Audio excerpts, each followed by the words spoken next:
Bonjour et bienvenue dans la quotidienne de School TV, l'émission qui vous raconte l'éducation au quotidien. Au sommaire aujourd'hui, et si la petite sirène évoquait une histoire d'amour plus ambivalente que ce qu'on imagine? C'est l'hypothèse très documentée des auteurs d'une nouvelle et très belle adaptation qui vient de sortir. On en parle avec l'un d'entre eux, Jean-Baptiste Courceau, et l'invité du Grand Oral. L'Anti-Sèche, vous le savez, l'Anti-Sèche, c'est la façon dont l'actualité résonne dans les programmes. L'actualité, c'est un anniversaire aujourd'hui, celui de la naissance de Gustave Eiffel. Et Ma Gessel vous apprendra entre autres que la tour Eiffel aurait pu s'appeler la tour Bonnickhausen. Je ne sais pas si je prononce bien l'allemand, je demanderai à Jean-Baptiste Courceau tout à l'heure. L'heure de la récré, toujours avec Emma, aujourd'hui à la rencontre de Tornade, Fury, Fringante, Comète et tous les autres. Ce sont les reines du Père Noël, reines RE2NES. Et puis enfin, il est bon le moment du dessert après le dîner de Noël. Et qu'on le regrette le moment du dessert le lendemain du dîner de Noël. Sauf si Sandra Ferreira est à la manœuvre. Notre diététicienne et nutritionniste vous livrera ses secrets de bûches et autres douceurs légères et aériennes. Ce sera dans la rubrique Plateau Repas en fin d'émission. La quotidienne de School TV, c'est maintenant, c'est parti, Grand Oral. Loin, très loin dans la mer, l'eau est aussi bleue que les pétales du bleuet le plus beau, aussi claire que le vert le plus pur, mais elle est très profonde, si profonde qu'aucune encre ne peut en atteindre le creux. Il faudrait superposer des clochers en quantité pour que les abysses rejoignent la surface. Et c'est là, tout en bas, qu'habite le peuple de la mer. C'est sur ces mots que s'ouvre La Petite Sirène, sans doute le conte le plus célèbre d'Andersen, dans la nouvelle traduction que propose Jean-Baptiste Courceau. Le livre vient de sortir chez Albin Michel, les illustrations sont signées Benjamin Lacombe. Alors j'aurais pu préciser superbe traduction, j'aurais pu dire splendide dessin, ça aurait été un petit peu banal, parce que c'est vrai de beaucoup de traductions de Jean-Baptiste Courceau qu'elles sont belles, et c'est vrai de beaucoup de dessins et d'illustrations de Benjamin Lacombe qu'ils sont superbes. Jean-Baptiste Courceau, bonjour. Bonjour. Alors je ne dis pas l'essentiel dans cette présentation, La Petite Sirène que vous nous proposez, elle est à la fois originale, mais elle est aussi originelle. Oui, elle est Bon, originale. par exemple, on peut sur la couverture voir que ce n'est pas une petite sirène, elle ne ressemble pas à Réponse, quoi. Elle n'a pas des cheveux immenses. Par exemple, Benjamin a voulu que cette petite sirène, elle rappelle Andersen. Il l'a dessinée avec ses mêmes cheveux. on va les montrer d'ailleurs, il y a une photo, je crois, vers la fin, Oui. je vais la retrouver. Vous pouvez montrer. Et il a surtout dessiné, là, vous avez mis votre... Ouais, je crois que celui-ci va être mieux de profil. Voilà, il est assis. Oui, là, il est avec Edvard, l'homme qu'il a aimé. Voilà. Et On c'est en ça parle le tout de suite. scoop de cette petite sirène. Bah oui, Voilà. on en parle tout de suite, on donne l'info. En fait, pendant très longtemps, c'est-à-dire pendant plus de 100 ans, l'interprétation a été la suivante, c'est-à-dire que la petite sirène est Louise Colline, dont Andersen est tombé un peu amoureux en 1832, et le prince est Andersen. Or, non.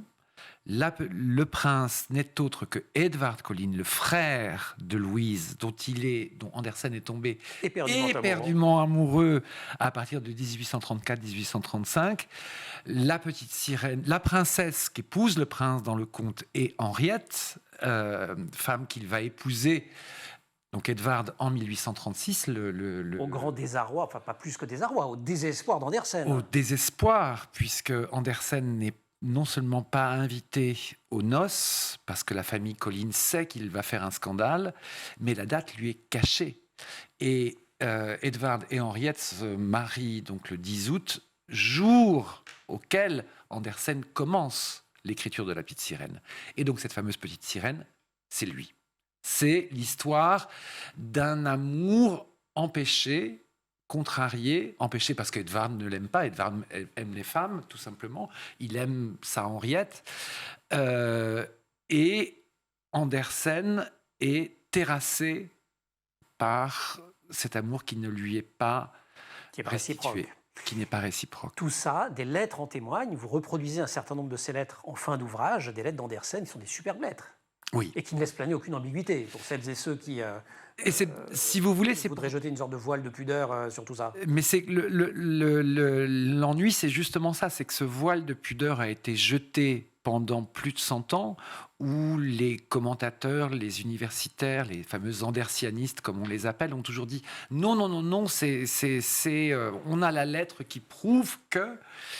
on l'a retrouvée, donc la fameuse lettre à Louise que nous reproduisons à la fin, pour montrer justement la différence entre ses sentiments pour Louise qui reste oui, qui sont des sentiments d'amour, mais qui ne sont pas non plus enflammés. Et en revanche, les lettres pour Edvard, à la fois celles qu'il a envoyées et celles qu'il n'a pas envoyées, où là, il déborde d'amour pour Edvard. Les premiers à vouloir mettre sous le boisseau cette dimension de l'histoire sont les Danois eux-mêmes, parce que c'est quand même un héros national, Andersen, et ils n'ont pas envie que leur héros national soit homosexuel. Voilà, même si Andersen... Comme vous l'écrivez, soit une tapette. Voilà, c'est ce que dit un universitaire danois. Il dit les Danois ne veulent pas d'une tapette comme poète national. Ouais. C'est impensable pour eux. Mot qui, semble-t-il, continue à poser problème. Je crois que dans une traduction, parce que votre bouquin il sort dans plein de pays. C'est cela. C'est-à-dire que les Italiens n'ont pas aimé tapette, c'est ça? Les Italiens n'ont pas du tout aimé le mot tapette. Les Italiens n'ont pas du tout aimé que nous mettions autant en valeur l'amour entre hommes. Et donc, ma postface a été modifiée à 14 endroits. Comme quoi... le combat continue. Le combat continue même en 2022. Jean-Baptiste Courceau, traducteur du norvégien, du danois, du suédois, il est l'invité du Grand Oral pour cette très très belle adaptation de La Petite Sirène qui publie chez Albin Michel, parce qu'il faut bien insister, il y a cette lecture, il y a cette hypothèse, et à la fois une lecture savante et graphique absolument géniale, mais en même temps c'est avant tout un super bouquin à lire et à regarder. Les illustrations sont de Benjamin Lacombe. On se retrouve juste après l'Anti-Sèche, Emma Guessel. Emma, bonjour. Bonjour Emmanuel. Le 15 décembre 1832 naissait Gustave Eiffel, c'était il y a 190 ans tout juste. Gustave Eiffel, dont l'œuvre est absolument colossale, mais évidemment, celle qui est mondialement connue, c'est la tour Eiffel. Et vous vous êtes dit que ça valait bien une petite chronique. Mais oui, parce qu'en faisant mes recherches sur Gustave, une grande chronique, sur Gustave Eiffel, quand j'ai fait mes recherches, j'ai pas mal lu sur la tour Eiffel et je me suis rendu compte qu'il y avait plein d'anecdotes que je connaissais pas autour de l'histoire de cet emblème de Paris. La première, est-ce que vous saviez que la tour Eiffel, c'était pas Gustave Eiffel qui l'avait imaginé? Bon, bien sûr, c'est connu. C'est connu? Ouais, alors moi, je ne savais pas. Vous saviez ça? Non.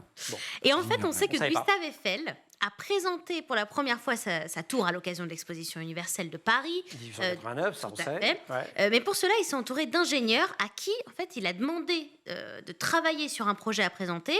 Et ce sont donc deux ingénieurs, Maurice Cochelin et Émile Nouguier, qui ont imaginé le projet de la tour Eiffel et dessiné le prototype.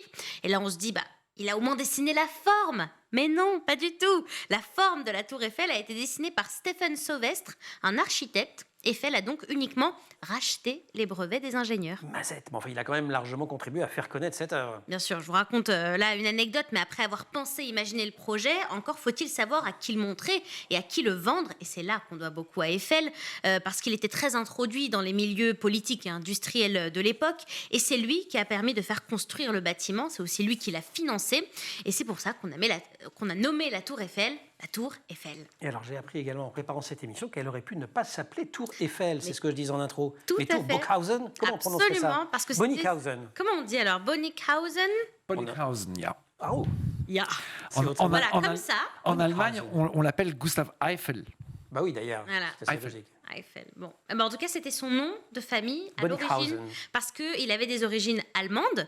Voilà, sa famille était d'origine allemande, mais il l'a fait changer, parce qu'en pleine guerre franco-allemande en 1870, c'était mal vu d'avoir un nom à consonance allemande pour les affaires.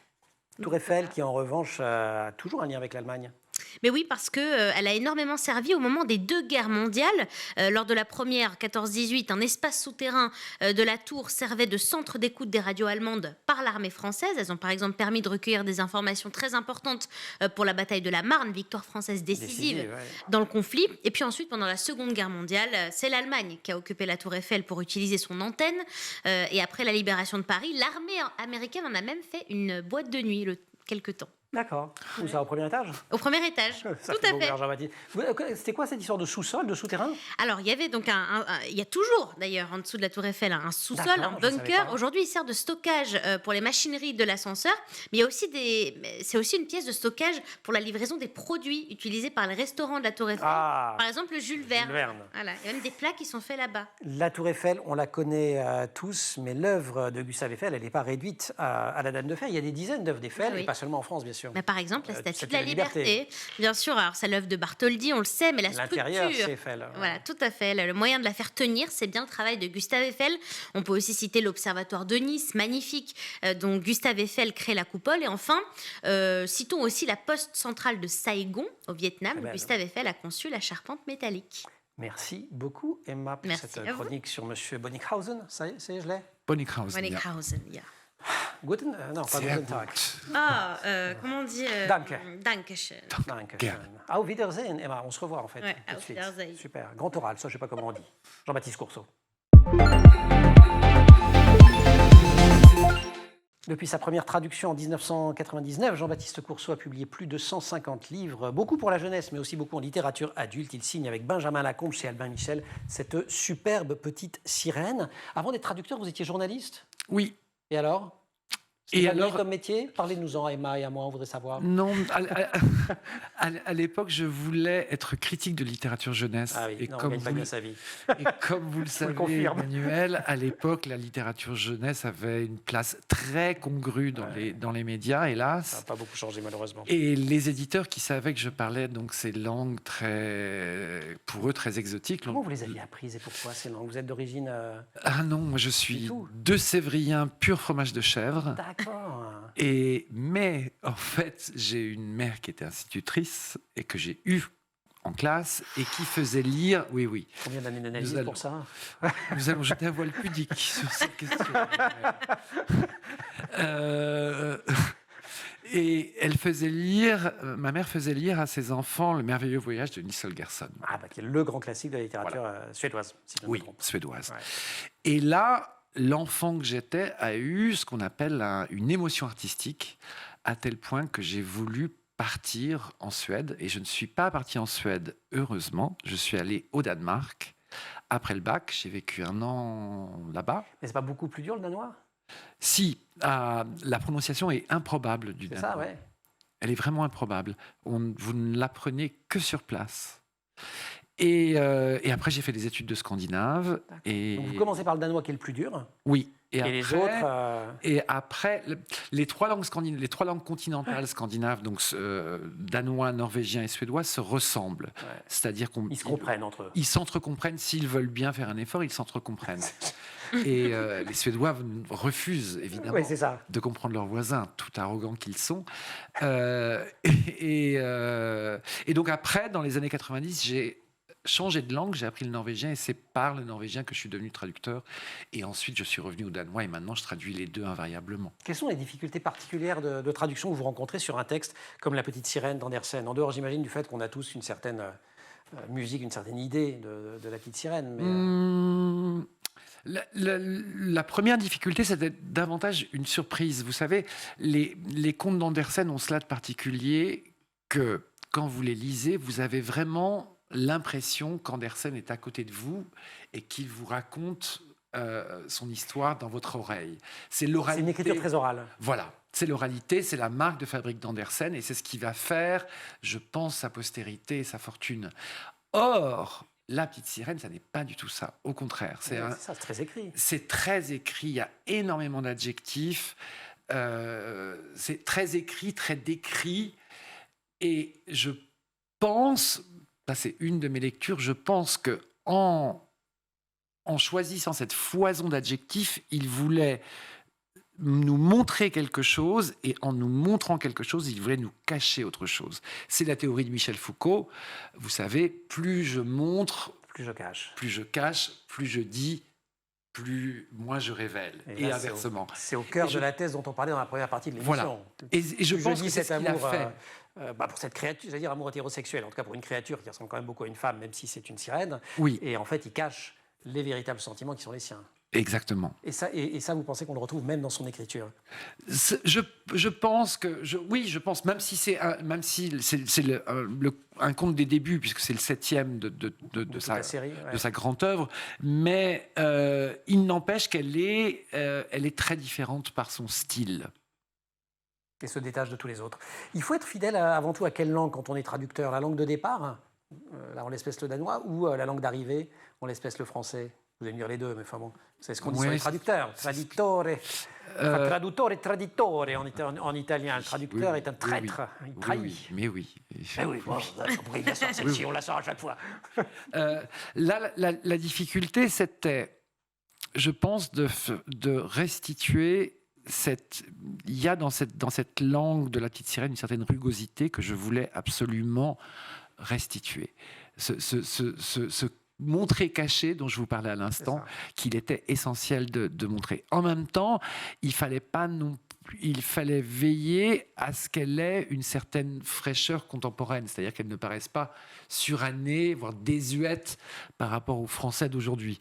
Et la difficulté, c'est tout le temps de consister à lier les deux, à trouver le point médian. Sans perdre de part et d'autre. Voilà. Ce qui est un vrai problème du traducteur, pour quelle époque on traduit d'ailleurs. Oui. Notamment, alors là, c'est pas le cas, mais quand on a de l'argot ou des choses comme ça, si on le traduit en argot de son époque, 20 ans après, c'est mort. 20 ans après, c'est périmé. On peut jeter.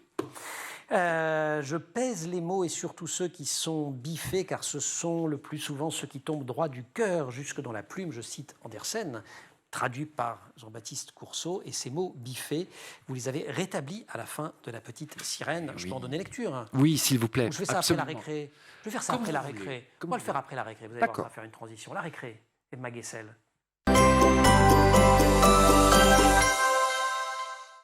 Ah, si. Génial. Ensemble. Non, allez. Ça pour une fois, heure de la récré spéciale Noël en ce mois de décembre. Pour une fois, ce n'est pas moi qui me mets les petites oreilles de je ne sais quoi, Reine. De Reine. Emma, vous nous avez déjà raconté l'histoire du Père Noël il y a quelques jours. Le Père Noël qui ne serait rien sans ses reines RE2NES qui lui permettent de faire la tournée des maisons pour apporter des cadeaux. Tout à fait. Quand je vous avais raconté l'histoire du Père Noël, je ne sais pas si vous vous en souvenez, je vous avais dit que sa légende s'était démocratisée avec un conte paru en 1821, The Night Before Christmas, la nuit d'avant Noël, qu'avait publié un pasteur américain, Clement Clark Moore. Et dans ce conte, le Père Noël se déplace sur son traîneau tiré par 8 rennes. Puis au fil du temps, on en apprend plus sur eux. Ils ont même des prénoms. Tornade, le plus rapide. Fury, le plus puissant. Fringante, la plus belle. Comète, qui apporte le bonheur. Cupidon, qui apporte l'amour. Tonnerre, le plus fort. Danseuse, la plus gracieuse. Et enfin Éclair, qui apporte la lumière pour Noël. Et enfin, pourquoi? Et Rudolph? Il n'y a pas un Rudolph, non? Si, et d'ailleurs c'est le plus connu, mais il arrive bien plus tard en fait dans la légende, dans les années 1940. L'histoire du renne Rudolph, elle est assez triste au début. Il a une particularité, ce petit renne. Il a le nez rouge qui clignote dans la nuit, donc il n'est pas accepté du tout, personne ne veut jouer avec lui. Et un jour, il fait la rencontre du Père Noël qui lui propose d'intégrer sa brigade de rennes. Ni une ni deux, Rudolph devient le petit protégé du Père Noël et surtout le renne le plus utile. Bah ouais. Ah oui, comme il a le nez rouge qui clignote, c'est lui qui guide le Père Noël sur son traîneau. C'est un peu les feux de route, un peu les feux de croisement réunis du traîneau du Père Noël. Donc voilà, qu'il vente, qu'il pleuve, qu'il neige, le Père Noël sait qu'il peut compter sur lui pour indiquer le chemin. Voilà pour la petite anecdote du Reine de Noël. Pailleté pour moi, s'il vous plaît. Génial. Une petite chanson, non, de Père de Noël pour... It's beginning to look a lot like Christmas everywhere you go. Et voilà, grand oral. Waouh. Hein? Impressionnant. Emma, la voix d'Emma, c'est mon effet waouh à chaque fois qu'elle vient. C'est parce qu'elle vous aime bien, Jean-Baptiste. Parce qu'elle, parfois, elle me regarde d'un air de genre non, je ne chanterai pas. D'accord. Donc c'est pour ça que j'ai pu porter moi aussi sinon, ça aurait pas été un diadème. Ouais. Le diadème de Rennes. Vous avez traduit des contes de Noël, des choses comme ça? Non, je crois pas. Pas tellement. Non, je crois. Est-ce que j'en ai traduit? Ouais, je sais pas. Je sais pas. Bon, arrêtez, vous avez publié plus de 150 bouquins.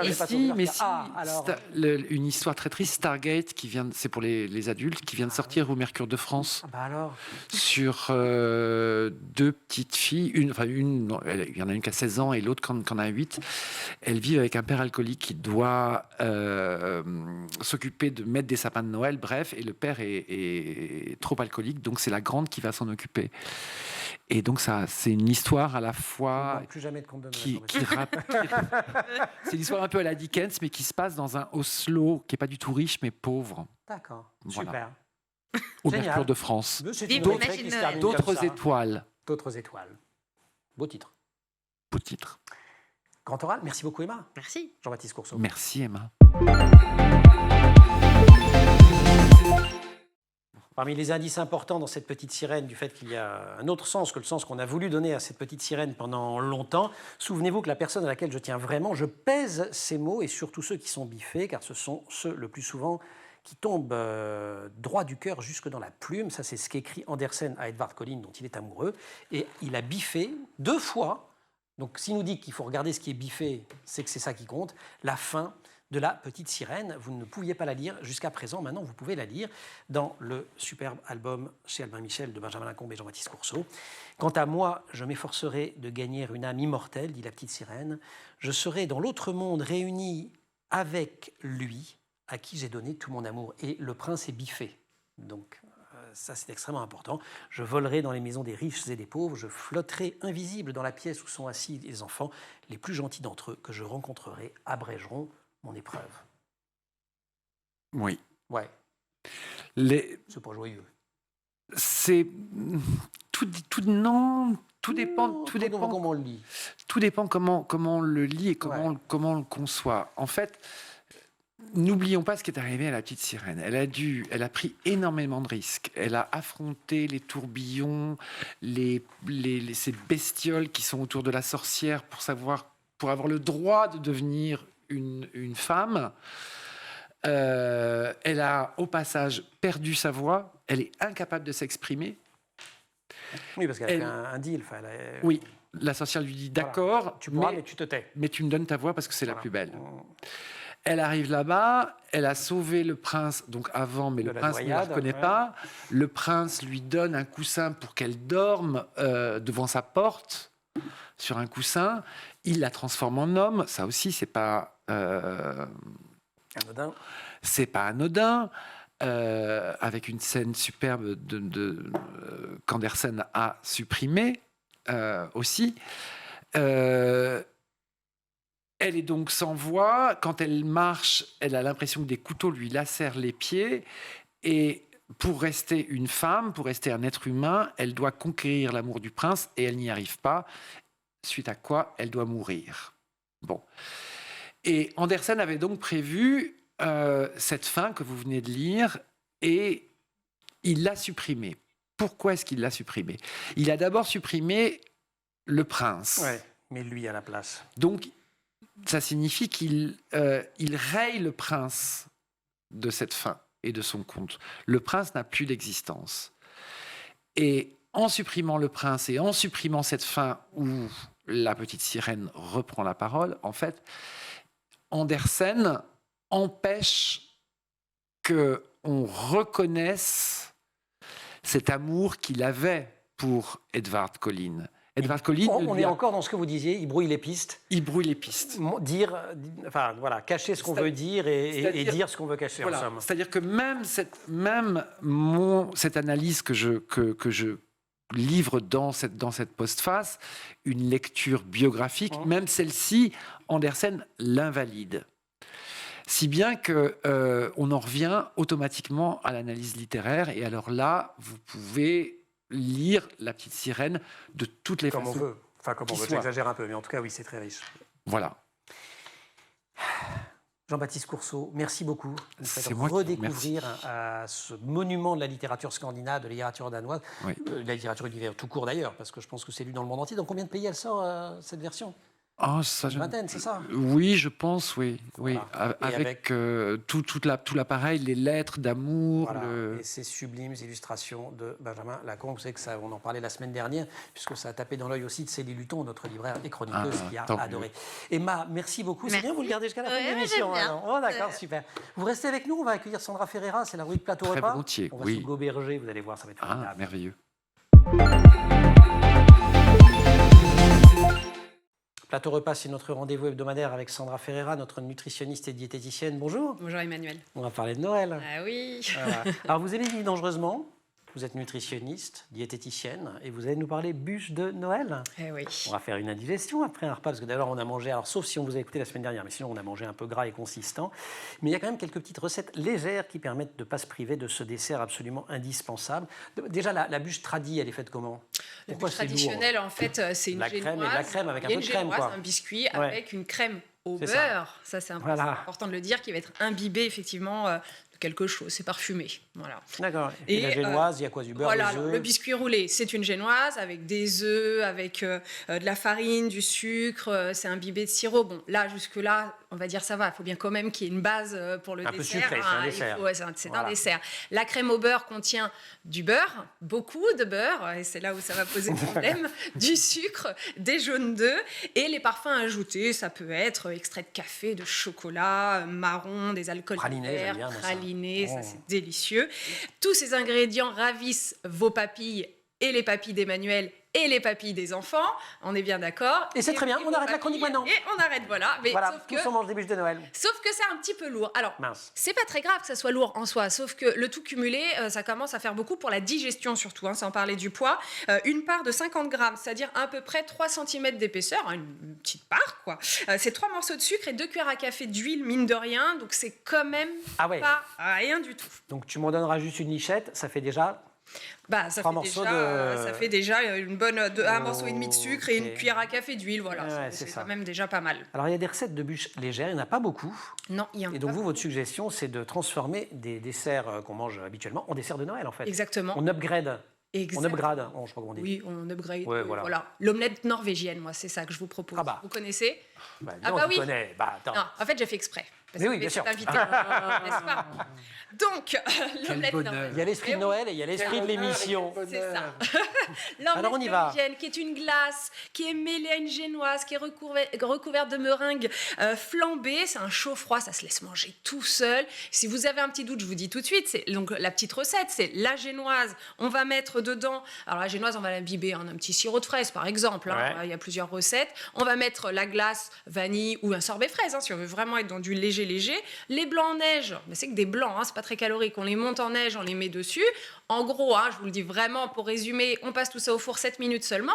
On passe au four de la glace, mais comme il y a la génoise, la meringue qui va isoler la glace grâce aux bulles d'air, eh bien on ressort ça au bout de 7 minutes. La glace est froide, la meringue est chaude, c'est juste magnifique. Et ce n'est pas très calorique parce que là, oui, il y a 3 morceaux de sucre, mais qu'une demi-cuillère à café d'huile. On a gagné une cuillère et demie à café d'huile. J'aime beaucoup l'idée là quand même. Ouais. Mais si on veut quand même rester dans la bûche au chocolat qui se rapproche un peu de la traditionnelle, il y a une solution? On peut faire... Les gens qui sont traditionnalistes. Oui, une bûche light, entre guillemets, au chocolat, c'est possible. En fait, c'est une génoise dans laquelle on mettrait une mousse au chocolat, tout simplement. Et une mousse au chocolat, c'est que du chocolat et des œufs. On n'est pas obligé de mettre de la crème et autres. Donc pourquoi pas, on roule ça, on est dans du traditionnel. Et c'est très bien, un peu de traditionnel au chocolat, tout simplement. Mais en fait, c'est une recette où on diminue le sucre, et il n'y a plus du tout de gras, puisque la mousse au chocolat, je répète bien, la vraie mousse au chocolat, ce sont des œufs, tout simplement, avec du chocolat. Rien d'autre. Comme ça que je la fais. Voilà, et ça se perd, merci de le dire, parce que souvent on rajoute de la crème, du lait, plein de choses. C'est votre côté tradit. 250 grammes de sucre ou 200 grammes de sucre, 6 œufs. Non, pas de sucre, pardon, 6 œufs et du chocolat. Voilà, il n'y a pas besoin du sucre. Pas besoin de sucre, non, je confondais avec une autre recette. Et elle est vraiment bonne en plus, on met ça dans la génoise, on roule et on a sa bûche traditionnelle au chocolat. On va se calmer, Sandra, parce que là j'ai vraiment... les crocs, là, mais c'est fait comme ça. À faire un jour. Mais la bûche glacée, simplement, on peut pas? Oui, c'est un peu comme l'omelette norvégienne. Donc la bûche glacée, on va la préférer aux fruits, c'est sûr, si on veut qu'elle soit plus légère. Mais la bûche glacée, c'est très, très, très bien. Ça sera beaucoup moins calorique que celle avec de la crème au beurre, vous avez compris, qui contient beaucoup de beurre. Voilà. Génial. Bon, et ben si on fait ça avec toutes les recettes que vous nous aviez données, le très beau repas que vous nous aviez décrit la semaine dernière et qu'on peut retrouver sur Internet. Oui, et on garde le plaisir de Noël sans sentir complètement lourd. Voilà. Et comme ça, on peut picoler un peu plus. Pardon, pas du tout, c'est interdit. Verboten, surtout pas pour les petits. Merci beaucoup. Il n'y a pas beaucoup de festins dans cette petite sirène, mais qu'est-ce qu'elle est belle. Bravo. On va montrer 2 illustrations, parce qu'on n'en a pas montré beaucoup depuis le début de l'émission. Regardez-moi ça. Donc ça, c'est effectivement là où on voit le caractère androgyne le plus net. C'est la fameuse scène de travestissement où donc le prince fait tailler un costume d'homme à la petite sirène pour qu'ils puissent chevaucher ensemble, Emmanuel.